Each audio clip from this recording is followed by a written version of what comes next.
Welcome students. तो सबको पता ही है कल आपका फीमेल सुपरवाइजर का एग्जाम हुआ और काफ़ी बच्चों के कॉल्स आए कि सर हमारा ये क्वेश्चन छूटा है या इस क्वेश्चन के बारे में डिस्कशन करो। तो मैं मैथ्स और रीजनिंग के बारे में आज डिस्कशन करूंगा जो आपका पार्ट 1 रहने वाला है आपके फीमेल सुपरवाइजर के जो एग्जाम हुआ। ठीक है, तो वैसे देखा जाए तो एग्जाम काफ़ी ज़्यादा ईजी था। जिन्होंने तो पढ़ा था या मेहनत की थी तो उनको पता है कि क्वेश्चन जो मैथ्स और रीजनिंग थे वो किस लेवल के आए हुए थे। और हाँ, जिन्होंने वीएलडब्ल्यू का भी एग्जाम दिया होगा तो उनको पता लग गया होगा कि 2 कि 3 क्वेश्चन रिपीट हुए थे। तो ऑलमोस्ट देखा जाए तो ज़्यादा टफ एग्जाम था नहीं, है ईजी था। ठीक है, बाकी रूमर्स की तरफ मत जाना जो टेलीग्राम ग्रुप्स में चलता रहता है कि इतना कट ऑफ जाएगा या इतना जाएगा। ऑफिशियल कट ऑफ अभी आएगा। आंसर की हाँ वो कल ही आ गई थी शाम को, लेकिन सॉल्यूशंस वो नहीं आते हैं। तो सॉल्यूशंस हम करा रहे हैं डिस्कस। तो ठीक है, देखते हैं और चेक करते जाना अपने साथ साथ में कि जो आपने आंसर्स मार्क किए कि वो सही हैं ये गलत। और मेथड तो आप देख ही लोगे अब। तो चलो टाइम वेस्ट नहीं करते हैं, शुरू ही करते हैं। तो पहला क्वेश्चन देखो, तो सबसे इजी क्वेश्चन सीरीज का। उसने बोला कि आपको इस सीरीज में पहचानना है मिसिंग नंबर। तो मिसिंग नंबर कह लो या कंप्लीट द सीरीज, तो एक ही बात है। तो सबसे इजी वे ही क्या होता है, आप चेक करोगे उनके बीच का डिफरेंस या गैप। तो अगर आप चेक करो इसका गैप, तो 100 से 200 किस वे में बनते हैं, तो मल्टीपल या प्लस। तो 100 से 200 तक जाने के लिए मेरे पास कितने की एडिशन हुई है, प्लस 90 की। क्लियर। लेकिन 100 से 200 प्लस 100, बस पहले की 2 टर्म से मुझे थोड़ा बहुत लॉजिक बता रही है। 200 से लेके 310, 110। तो अब गैप फाइंड आउट कर रहे हो 90 100, 10 10 का आगे चल रहा है, फिर 100 के बाद 110। तो अब चांसेस ही किसके हैं, 120 के।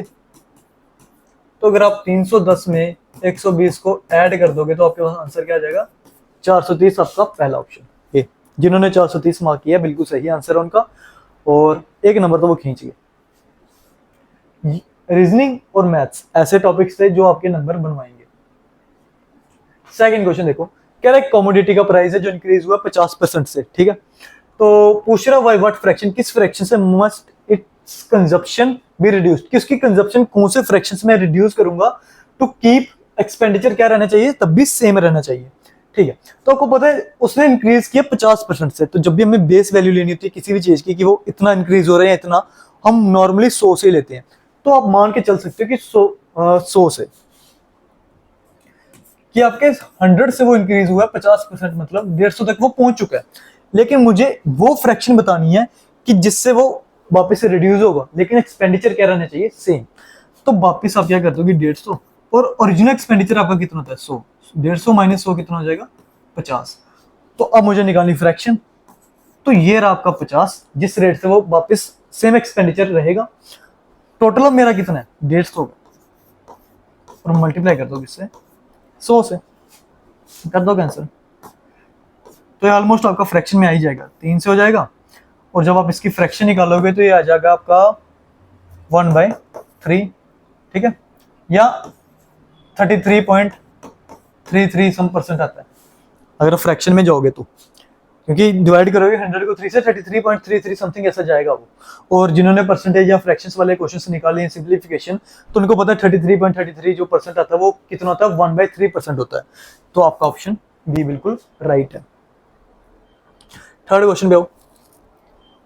ठीक, थर्ड क्वेश्चन है आपका एवरेज से। कह रहा है एवरेज वेट दिया है ग्रुप ऑफ बॉयज 7 बॉयज का, एवरेज वेट दिया है, याद रखना एवरेज, टोटल नहीं। 7 बॉयज का 56। कह रहा है इंडिविजुअल वेट फिर दिया 6 पर्सन का। सेवंथ बॉय का मुझे वेट फाइंड आउट करना है। काफी इजी क्वेश्चन था ये भी। तो देखो मैं कहूंगा कि मुझे एवरेज वेट दिया गया कितनों का, 7 बॉयज का कितना है 56। ठीक है, अगर मैं टोटल वेट निकालूं इन्हीं 7 बॉयज का तो वो कितना आ जाएगा 56 इंटू 7, जो लगभग आपका आ जाएगा 392 kg। ठीक है, अब मुझे टोटल वेट निकालना पहले 6 पर्सन का। तो अगर टोटल वेट में निकालू 6 पर्सन का जिसमें मैं सभी को क्या कर दूंगा ऐड, तो आपका 52 प्लस 57, कैलकुलेशन स्ट्रॉन्ग होना जरूरी थी बस। 55 और कोई इतनी डिफिकल्ट नहीं है, 59 और साथ में वापस से 55। तो देखो जो सेम सेम उनको कर लो, जैसे 55 55 110 हो जाएंगी। फिर आप 52 57 को कर दो, लास्ट में बचा 59 और 60, तो ऐड ऑन कर दो तो आपका आंसर आ जाएगा। ये लगभग हो गया आपका 3 9 9 8 8 आ जाएगा, 13 338 आएगा। ठीक है, निकालना मुझे सेवंथ बॉय का वेट है। तो देखो वेट ऑफ सेवंथ बॉय कैसे आएगा, तो क्या करोगे अब, टोटल वेट जो दिया है कितनों का, पूरे 7 बच्चों का, 7 बॉयज, बस उसमें से माइनस कर दोगे टोटल वेट ऑफ 6 बॉयज, आपका आंसर आ गया, खत्म। तो टोटल वेट कितना था 392, 7 बच्चों का, और माइनस कर दो 338 से, तो आपके पास आंसर आ जाएगा 54 kg। तो जो तो मार्क करके आएंगे 54 kg, बिल्कुल सही आंसर है, और ये रहा उसका पूरा का पूरा सोल्यूशन। ठीक है, नेक्स्ट क्वेश्चन पे आओ। चलो नेक्स्ट क्वेश्चन देखते हैं। तो नेक्स्ट क्वेश्चन आपका डिस्काउंट या वही CPSP वाले क्वेश्चंस, प्रॉफिट एंड लॉस से। तो क्वेश्चन वो क्या पूछ रहा है, क्वेश्चन में उसने बोला एक पर्सन है जिसने अपनी कार बेची किसी दूसरे पर्सन को, लेकिन लॉस पे बेची है 10% के। फिर कह रहा है उसी दूसरे पर्सन ने फिर से बेची लेकिन 54,000 पे, और उसको गेन हुआ 20% का। तो एक्चुअल प्राइस क्या था कार का।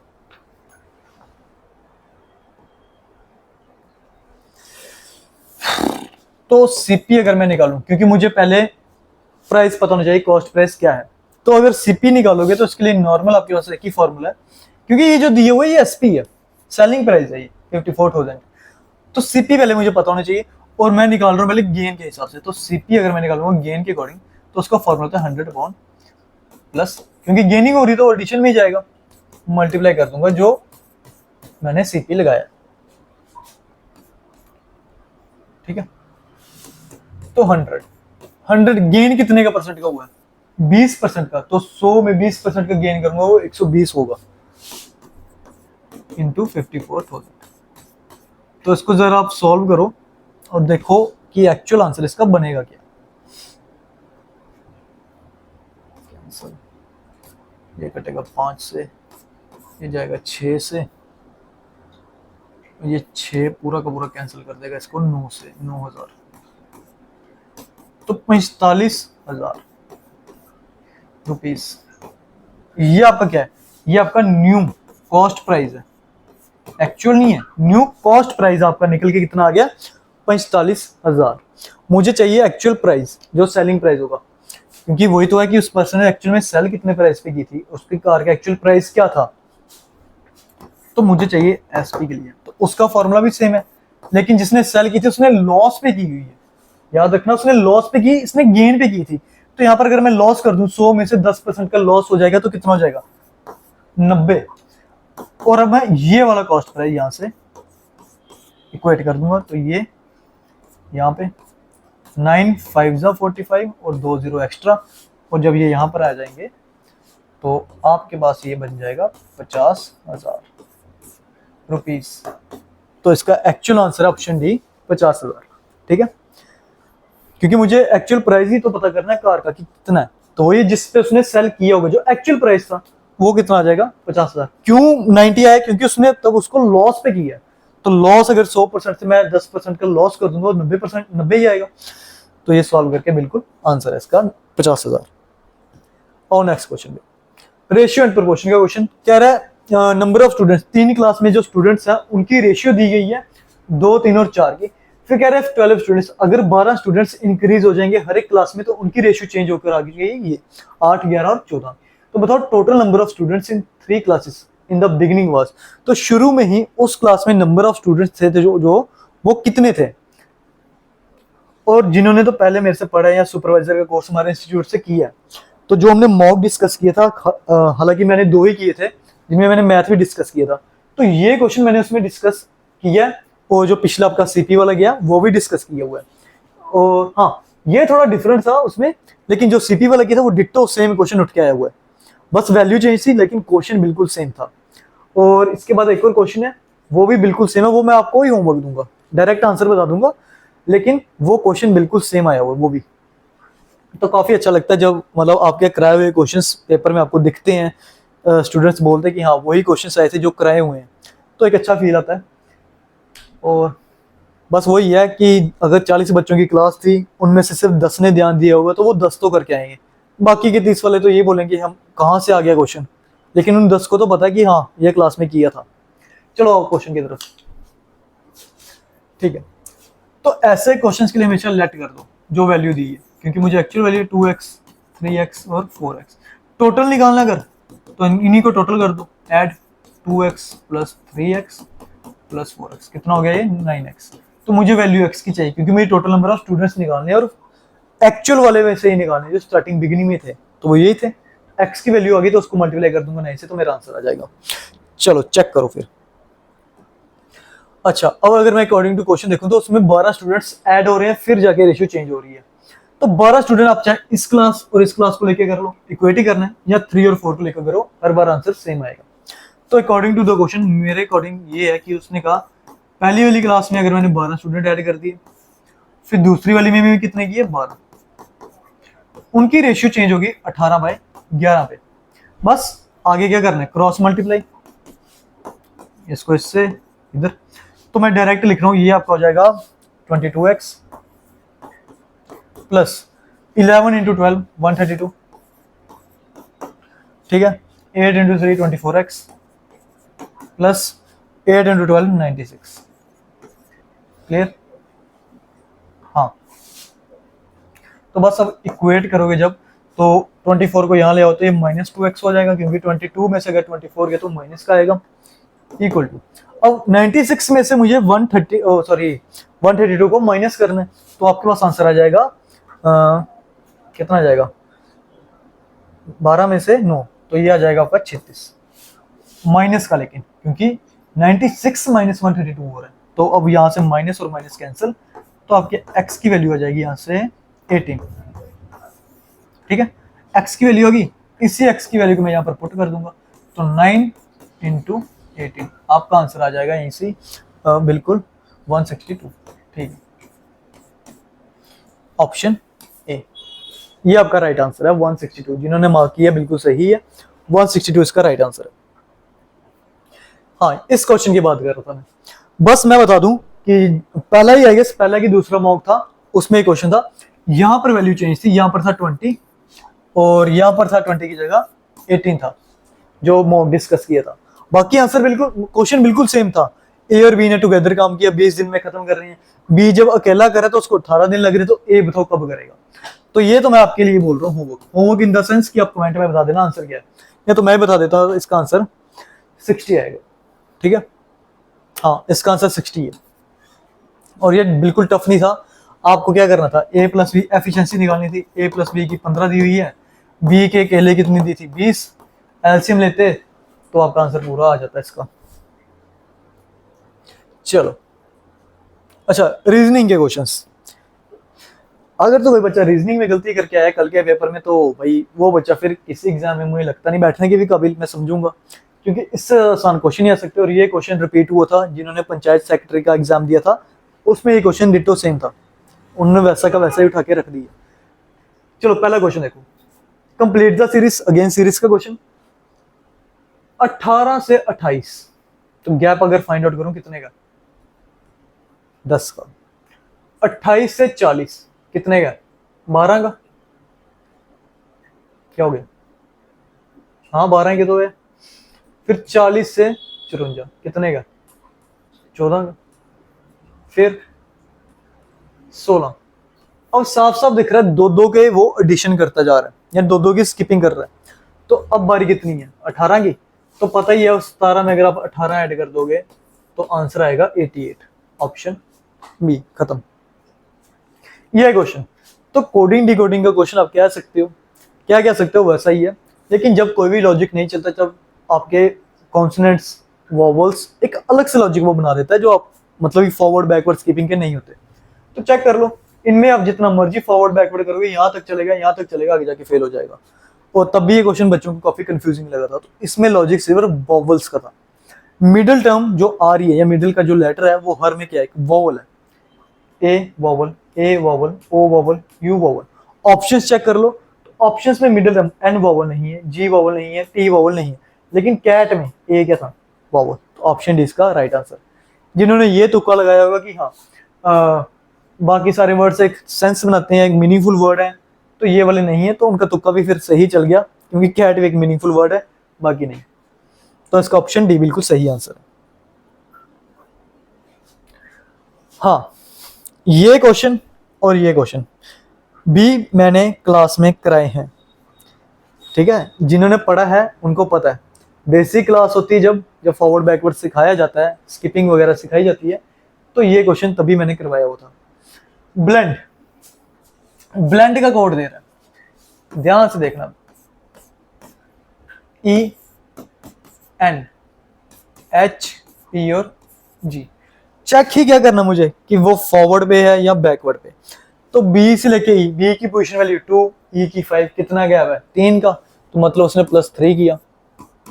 L की पोजीशन वैल्यू और आगे N, तो L आपका 12 होता है, ठीक है, और N आपका 14 होता है। 2 एडिशन हुई, +2 है। आगे चेक कर लेना, +3 +2 +3। तो उसने आपको एक पैटर्न दिया है कि आपके जो वर्ड है उसमें मुझे पैटर्न क्या चलाना है, +3 +2 +3 +2। तो मैंने ऑप्शन इसलिए नहीं रखे ताकि आप ऑप्शन खुद ही कमेंट कर दो। W में अगर मैं +3 करूंगा तो मुझे Z मिलेगा, I में अगर मैं +2 करूंगा तो मुझे क्या मिलेगा, हाँ K, N +3 करूंगा Q। अब इस वाले N में +2 करना है तो P, E की बारी में +3 करना है, H और R में +2 करना। एक सेकेंड, +3 +2 +3 +2 +3 +2, हाँ P आ जाएगा पूरा। ये ना WINNE, ओ गलत है, मतलब वो सॉरी लिखने में उल्टा पुल्टा हो गया, लिख लो Z आ जाएगा, इधर लिख दो तो +3 +2, ठीक है। N के लिए Q P H U WINNER, ठीक है। तो ये इसका आंसर था। लॉजिक चल रहा था आपका +3 +2 का पेयर में आगे की तरफ, ठीक है।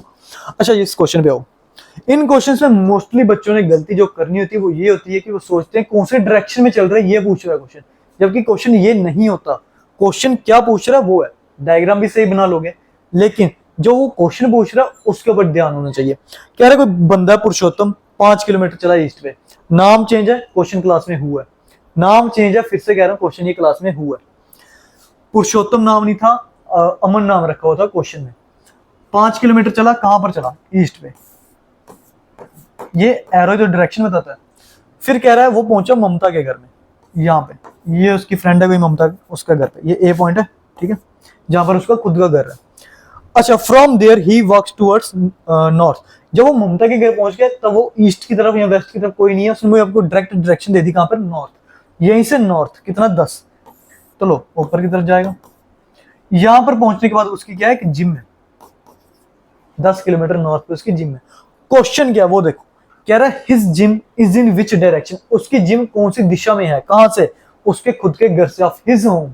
ममता लड़की है, ठीक है, वो पुरुषोत्तम लड़का है, उसके घर से मैं देखूंगा, ये पुरुषोत्तम का घर, मैं इसके घर से देखूंगा कि जिम की डायरेक्शन कौन सी है। तो ये मेरी कौन सी डायरेक्शन होती है, ये होती है आपकी नॉर्थ ईस्ट।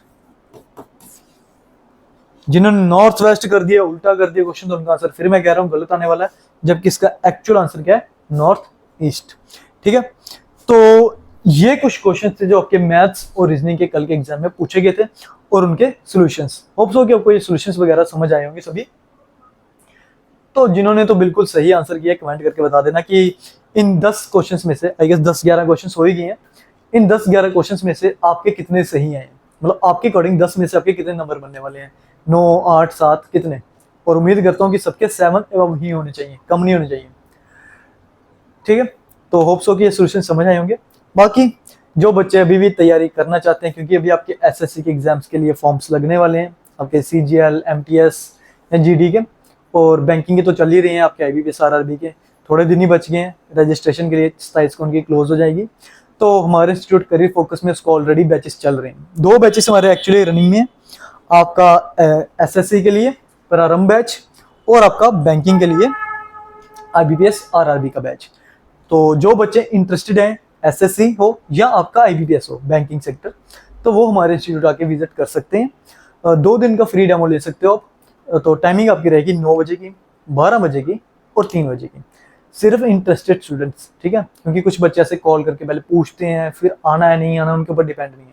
लेकिन जो बच्चे सच में इंटरेस्ट ले रहे हैं कि हाँ हमको गवर्नमेंट जॉब लेनी है, तो वो दिए गए नंबर पे कॉन्टैक्ट कर सकते हैं, या ऑफलाइन भी हमारे इंस्टीट्यूट आके विजिट कर सकते हैं। एड्रेस आपका नीचे मेंशन है, ठीक है। तो तैयारी शुरू करो। Thank you.